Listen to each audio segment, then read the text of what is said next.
Sharon Osbourne overwhelmed with grief at Ozzy's funeral. Emotional moment caught on camera. You could hear the silence before you even saw her. A packed church, heads bowed. And in the very front Sharon Osbourne, clinging to the edge of the pew, eyes fixed on the casket that held the love of her life. She didn't say a word. She didn't need to. Because in that moment her grief said everything. And when she tried to stand to speak, she simply couldn't. This was Ozzy Osbourne's final farewell. A day the rock world prayed would never come, and one that hit harder than anyone was ready for. Held in the heart of Birmingham, the place where it all began, Ozzy's funeral was never going to be small. But no one expected this. Thousands lined the streets outside St. Martin's Church.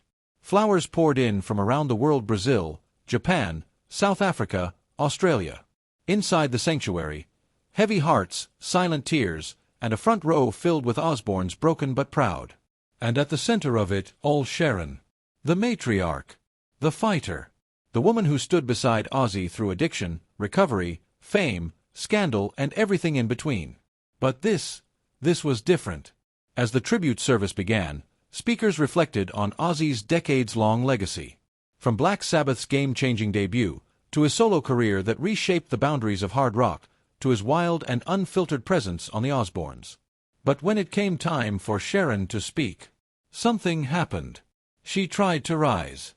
Kelly reached out to steady her. But Sharon, visibly trembling, tears in her eyes, sat back down, mouthing the words, "I can't." A collective gasp was heard in the church. But no one judged. In fact, it made the moment even more human. A family spokesperson later shared that Sharon had prepared a speech, heartfelt, handwritten, deeply personal. But when the time came, emotion overtook her. And honestly, how could it not? We're talking about a woman who lived a love story the world watched unfold in real time: chaotic, beautiful, impossible, real.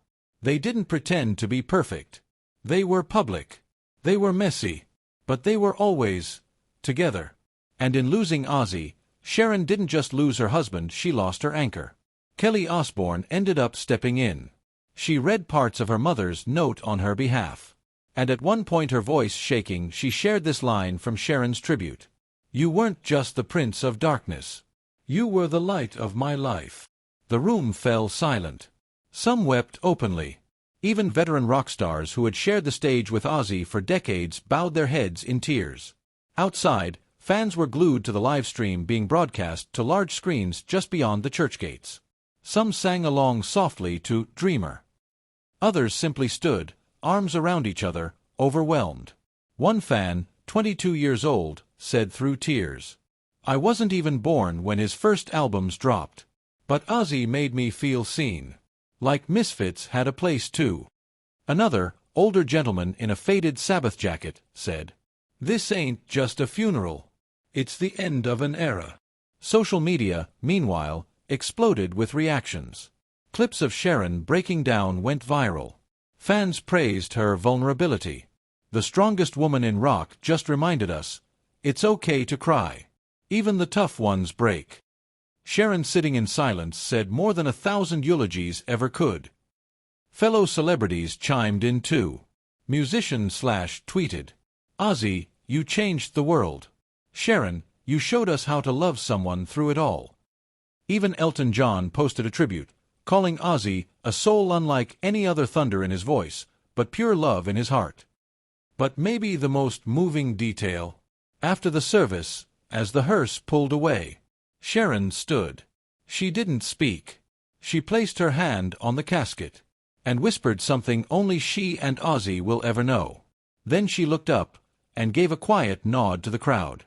It was small, but powerful, like she was saying, "He's still with me, and I'll keep going." So what happens now? There's talk of a massive global tribute tour honoring Ozzy's music, his message, and his influence. A possible statue in Birmingham. A special re-release of rare live recordings.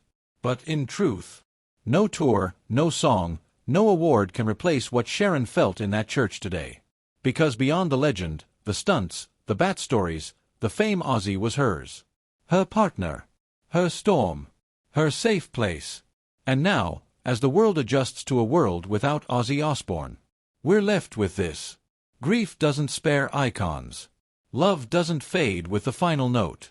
And Sharon Osbourne, in all her heartbreak, reminded us that sometimes the most powerful tribute is simply showing up, broken and brave, when it matters most.